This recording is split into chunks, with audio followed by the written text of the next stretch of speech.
네, 4인 4색 투자 인사이트 시간입니다. 오늘은 채권에 대해서 다뤄볼 텐데요. GB투자자문의 마경환 대표 모셨습니다. 어서 오십시오. 네, 안녕하세요. 자, 단기채 금리가 장기채보다 높은 장단기 금리 역전 현상. 이게 작년 3월부터로 기억하는데 너무 오래되다 보니까 이제 무감각해진 것 같아요. 그렇죠. 사실 이 상태가 계속 되고 있다가 최근 들어서는 장기채 금리가 올라가면서 이 금리 역전폭이 좀 축소되고 있다. 이거는 어떻게 보면 긴축을 보다 길게 가져가겠다. 뭐 이런 것을 반영한 거 아닌가 싶은데요. 그렇죠. 기본적으로 장단기 금리가 역전이 사실은 너무 그동안 너무나 과도하게 돼 있어서 그 역전의 폭이 1980년 이후에 가장 거의 맥스로 역전이 된 상황이에요. 몇 사실. 퍼센트 포인트 정도 되죠, 지금? 그때 한 150bp 정도였으니까 통상적으로 많이 역전된다고 하더라도 100bp 내외인데 거의 150bp가 넘었기 때문에 굉장히 큰 폭이었고, 이제 그거를 여러 가지로 해석할 수가 있지만 이게 보통 이게 장단 금리가 많이 역전돼 있다는 경기 침체 가능성이 더 크다는 뜻으로 해석이 되는데 사실은 그거보다는 그러니까 미국의 장기 금리가 좀 약간은 오버슈팅, 즉 채권 가격이 단기적으로 좀 그 정책 금리 대비해서 가격이 너무 올라가 있고 금리가 너무 내려가 있다는 거고, 근데 이제 최근에 방금 말씀 주신 대로 미국 연준 금리가 한 50bp 정도 더 올려야 된다 얘기를 했었고, 실제 시장에서는 한 25bp 정도 올리는 걸로 얘기하고 있는데, 어쨌건 그러면서 최근에 장기 채권의 금리가 영어로 리프라이싱, 그러니까 시장 기대치를, 정책 금리 기대치를 다시 재산정하면서 이제 최근에 한 4%까지 올라왔었죠. 예, 맞습니다. 예. 그러면 채권 시장에서는 뭐 주식 시장하고 약간 보는 관점이 다를 것 같은데요. 네. 지금 증시의 그 월가에서는 뭐 그 미국 연준이 뭐 내년 초쯤에는 금리를 내릴 거다라는 기대도 있는데 채권 시장에서도 그렇게 봅니까? 네, 지금 네, 맞습니다. 그 사실은 이제 오히려 채권 플레이어들은 그거보다 조금 더 빠를 여지도 있다라고 봅니다. 왜냐하면은 지금 첫 번째는 우리가 이제 물가 얘기인데, 물가가 생각보다 이제 하반기에 좀 더 빠른 속도로 떨어질 가능성이 높고, 두 번째로는 연준이 우리가 어떤 전망치로는 앞으로 50bp 정도의 로드맵을 제시를 했지만은 실제로는 연준이 단 한 번도 경제를 정확하게 예측한 적이 없습니다. 예, 그렇죠. 그게 왜 그러냐면 구조적으로 연준은 데이터 디펜던트죠. 데이터 디펜던트라는 건 이전에 한 말씀드렸지만은 과거 12달부터 현재까지 나온 기록을 가지고, 과거 기록이죠. 그렇죠. 그러다 보니까 마치 우리는 운전을 할 때 한번 전면을 보고 운전해야 된다. 얘들 항상 사이드 미러를 하다 보니까 결국은 리세션을 미리 피하지를 못하는 상황이 발생하기 때문에, 그러니까 정리를 하면은 지금 현재 로드맵은 이렇게 얘기했지만은 하반기 어느 시점에 생각보다 많은 이제 금리가 떨어지거나 혹시나 크레딧 같은 것들이 이슈가 발생하면 생각보다 좀 더 낮게, 좀 더 빨리 할 여지도 있다고 봅니다. 금리 인하한다는 얘기는 다시 말해서 경기가 침체로 들어갔다는 그런 방식 아니겠습니까? 근데 지금 뭐 노 랜딩까지 뭐 기대하고 뭐 이런 것들도 많은데요. 네, 그 맞습니다. 지금 일반적으로 미국의 경제를 얘기할 때 원래 기존의 주장들은 뭐냐면은 정책 금리가 작년 한 해 동안에 500bp 이상 올랐기 때문에 이렇게 정책 금리란 브레이크를 많이 잡으면 일반적으로 바로 경제가 힘들어져서 힘들어요 하면서 쓰러져야 되는 게 일반적인데, 물론 이제 정책 금리와 실물 경제는 시차를 두고 충격을 주지만 이번 같은 경우는 정책 금리 대비해서 실물 경제 충격파가 생각보다 좀 더 지금 효과가, 그러니까 힘들어지지 않기 때문에 많은 분들이 그런 얘기를 하시는데, 근데 지금 글로벌 투자은행들의 얘기는 리세션이 안 온다기보다는 단지 리세션 시점이 약간 뒤로 이연됐다는 게 주류의 의견입니다. 왜냐하면은 최근에 이렇게 리세션이 이렇게 정책 금리를 많이 올렸음에도 불구하고 바로 힘들어지지 않았던 게 결국 코로나 팬데믹 때문이고, 코로나 팬데믹 때문에 미국 가게나 기업들이 굉장히 현금을 많이 받다 보니까 결국은 이렇게 대출 금리가 많이 올랐음에도 불구하고 버티는 이유가 어떤 초과 유동성을 갖고 있었기 때문에 이게 바로 충격파가 안 가는데, 지금 익세스 세이빙이라는 거, 초과 저축이 JP모간 자료에 의하면은 금년 10월 정도에 어느 정도 끝나는 거고, 타 자료를 보더라도 4분기 연말 정도까지는 그 초과 유동성이 사라지면은 결국은 최근에 금리 많이 올렸던 게 아마 연말 전후에서는 본격적으로 이제 힘들어지는 국면을 가면은, 그래서 정리를 하면은 4분기 내지 내년 초에 경기 침체로 이제 물론 하드는 아니지만 소프트하게 온다는 게 일반적인 견해입니다. 예, 그렇군요. 자, 긴축 기조가 길어진다면은 네. 상대적으로 그 채권 투자는 단기채 위주로 접근하는 것이 유리하다. 이렇게 보여지는데요. 그 대표님도 마찬가지죠? 예, 제가 그 뭐 사실 긴축이 길어지는 것도 있지만은 사실은 우리가 조금은 이 방송 보시는 분들이 조금 제가 오늘 좀 어려운 얘기를 말씀드리려고 해요. 왜냐하면 채권이 언뜻 봐도 되게 쉬운 게임이지만은 금리 내리면 돈 버는 거 아니야라고 하지만 사실은 예. 그렇게 심플한 얘기가 아니거든요. 그래서 지금 보면은 우리가 이제 그 이렇게 금리 곡선이 있다고 하면 단기 금리와 장기 금리가 원래는 이렇게 우상향이 되어 있는데 방금 우리가 인트로에도 말씀드렸지만 이렇게 역전이 되어 있는 역전이 돼 상황이잖아요. 있죠. 예. 그럼 역전이 되어 있는데 중요한 건 앞으로 내가 장기 채권을 투자하는 게 더 매력적일지 아니면은 단기 채권을 투자하는 게 더 매력적일지를 판단한다고 했을 때 일반적으로 많은 분들은 ETF를 해서 미국의 장기 채권에다가 그 앞으로 금리 내려갈 가는 쪽에 베스를 해서 투자하신 분이 많은데 뭐 결론부터 말씀드리면은 장기채 금리 하락은 제한적으로 하락할 것 같고요. 그렇죠. 반면 단기 금리는 우리가 생각한 것보다 더 많이 내려갈 것 같아요. 왜냐하면 이렇게 역전됐던 이유가 뭐냐면 단기 금리는 FRB 금리에 연동돼서 가는 거고 장기 금리는 미국 향후의 경제 전망에 연동돼 있기 그렇죠. 때문에 이렇게 역전돼 있는데 근데 어쨌건 간에 최근에 FRB가 금리를 추가 인상한다는 이슈들 때문에 단기 금리가 좀 더 올랐거든요. 근데 중요한 건 앞으로 어쨌거나 큰 그림을 본다고 하면 이제 마지막 스테이지에 온 상황이죠. 그러면 만약에 향후 한 1년간만 잘라 본다고 하면 결론적으로 장기 금리가 내려가는 것보다는 단기 금리가 내려가는 폭이 아마 더 크지 않을까. 아, 근데 또 하나 포인트는 뭐냐면은 기본적으로 채권이라는 거는 그러니까 높은 금리에 들어가면 현재 이 금리는 우리가 확보를 하고 그렇죠. 이 금리 떨어지는 폭만큼의 가격이 올라가는 거기 때문에 장기 채권보다 단기 채권이 더 매력적이라 봅니다. 물론 이제 제가 대표님 말씀 주시기에 하나 더 말씀드리면 보통 듀레이션 효과 때문에 장기 채권이 금리 조금만 내려가도 가격이 더 많이 올라가지만 예. 중요한 건 채권 투자하는 데 있어서 중요한 건 뭐냐면 스테이블한 거.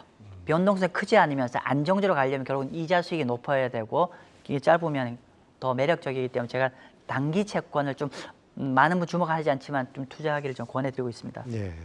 자, 우리나라 국채의 경우는 좀 미국하고 좀 상황이 다른 것 같아요. 네. 미국 국채는 뭐 지금 장단기 금세 역전해서 일드 네, 커브가 예, 좌하향하는 맞습니다. 그런 형태인데 네. 우리는 우상향 아닙니까? 네. 이런 측면에서 우리나라 국채가 좀 더 매력적이라고 봐야 되겠죠? 네, 맞습니다. 사실은 제가 자문사를 운영하고 있는데 많은 분의 고객들이 제가 미국 국채보다 한국 국채를 좀 더 많이 추천하는데 많은 분들이 근데 미국 국채 금리가 더 높은데 왜 한국 국채를 상대적으로 더 추천합니까? 라는 질문이 굉장히 많은데 저도 그렇습니다. 예, 궁금합니다. 그렇습니다. 그래서 제가 두 가지 포인트를 말씀을 드려요. 기본적으로는 뭐냐면은 지금 미국의 10년 국채 금리가 4% 전후고 한국이 3.7 내지 8 정도인데 여기서 비교 방점은 뭐냐면은 각국의 정책 금리 대비해서 판단하시라는 얘기죠. 미국 같은 경우는 현재 정책 금리가 5.25인데 25bp 올려도 5.5인데 지금 4.0이면은 장기 금리가 정책 금리가 낮은 상황이고 네. 반면 한국 금리는 정책 금리 3.5에서 3.7에 3.8이니까 더 높은 상황이죠. 네. 즉 중장기적으로 본다면 정책 금리 아래로 시장 금리 내려가기 때문에 상대적으로 내려갈 룸이 한국이 더 많다는 거고 두 번째로는 어느 쪽이 나중에 금리가 많이 내려갈까 했을 때 불행히도 미국보다 한국의 다운사이드 경제 리스크가 더 많기 때문에 네. 제가 한국을 좀 더 추천하는 상황입니다. 투자 측면에서는 반갑지만은 그 경기 네. 측면에서는 좀 그렇군요. 맞습니다. 예. 네.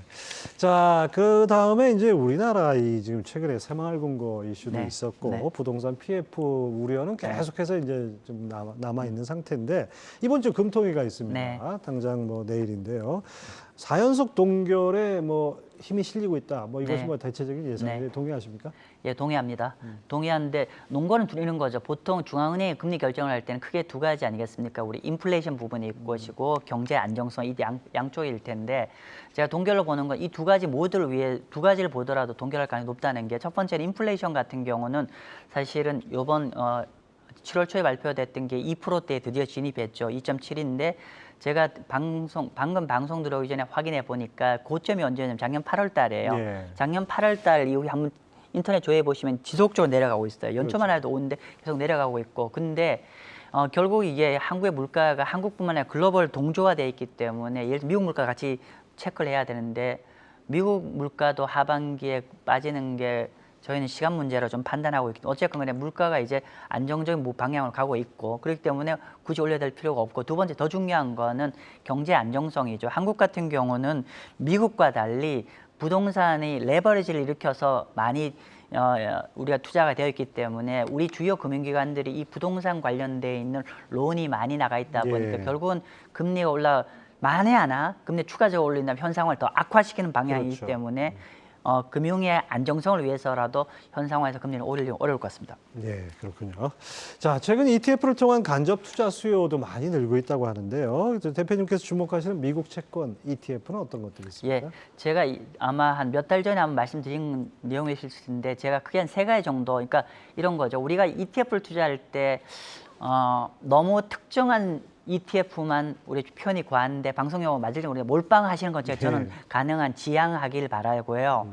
기본적으로 채권 투자하실 때도 좀 몇몇 우리 테마별로 분산 투자를 하길 권하는데 첫 번째는 제가 뭐 그 티커라고 우리 종목을 말씀을 드릴게요. 첫 번째는 우리가 ULST 같은 거를 지금 방송에 있네요. ULST 같은 거는 이거는 완전히 좀 초단기 채권입니다. 굳이 얘기하면 CMA 같은 역할을 맡기는데 재밌는 거는 저 초단기 국채가 이자가 6%가 나옵니다. 예, 연 6%가 나와요? 네, 그래서 6% 이자 있는 거나 마찬가지이기 때문에 우리가 CMA의 대용으로도 일정 부분 들어갈 필요 있을 것 같고요. 예. 달러 6% 예금이라 보셔도 무방한 정도이고요. 그다음 TLT는 우리 시청자분들이 많이 보시는 거예요. 장기 국채를 가지고 얘기하는 건데 저거는 나중에 경제가 생각보다 많이 내려갔을 때 활용하시라는 건데 제가 TLT 팁 이렇게 드렸죠. 박스권 매매하라고.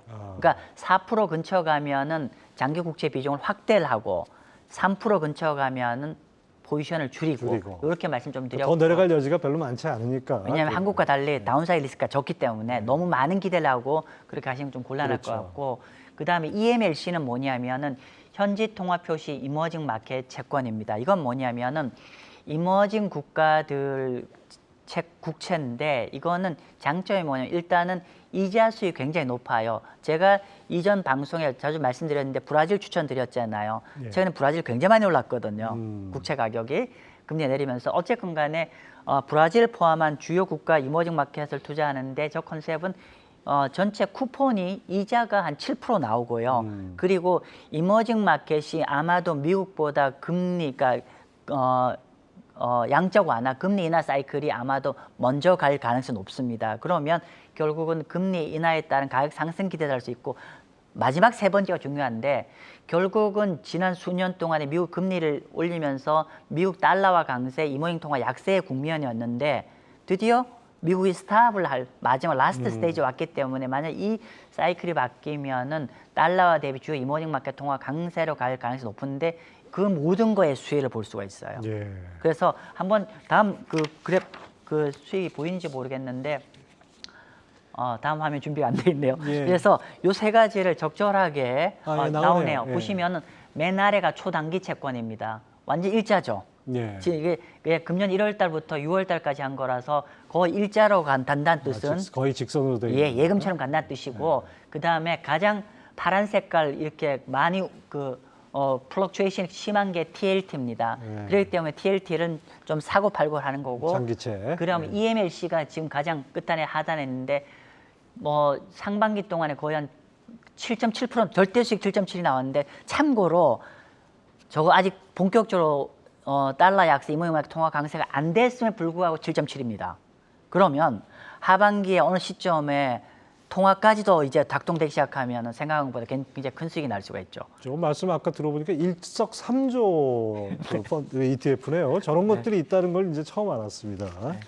자, 이제 하반기 우리 채권 투자 전략 어떻게 해야 될지 모르겠는데 아까 잠시 말씀하시기를 미국의 이제 물가가 계속 내려갈 것이다 하반기에 네. 이렇게 얘기하셨는데 또 어떤 분은 기저효과 때문에 물가 저 헤드라인은 오히려 이달에 내려갔다가 다음 달에 올라갈 수도 있다 뭐 이런 얘기도 하시더라고요. 네. 그분 다 동의합니다. 네. 다 동의하는데 뭐 굳이 표현하면 이런 거죠. 이렇게 내려오다가 살짝 리바운드 하는데 큰 축에서는 하향 내려갈 거라고 보는 거고, 그렇다 보면은 우리가 상반기 지금 최근까지, 그러니까 최근에 이제 많은 이제 시중에서 말씀하시는 거는 지금 경기 침체가 없고, 그리고 AI가 굉장히 혁신적인 이노베이션을 만들어 줄 것이고, 따라서 주식이 굉장히 우리가 최근에 채권 안 되고 주식을 불리시하게 보시는 분이 많은데, 참고로 글로벌 투자은행 세계적인 독립 리서치 같은 경우는 최근에 전반적으로 좀 디펜시브하게 포트폴리오를 바꾸라고 하고, 그리고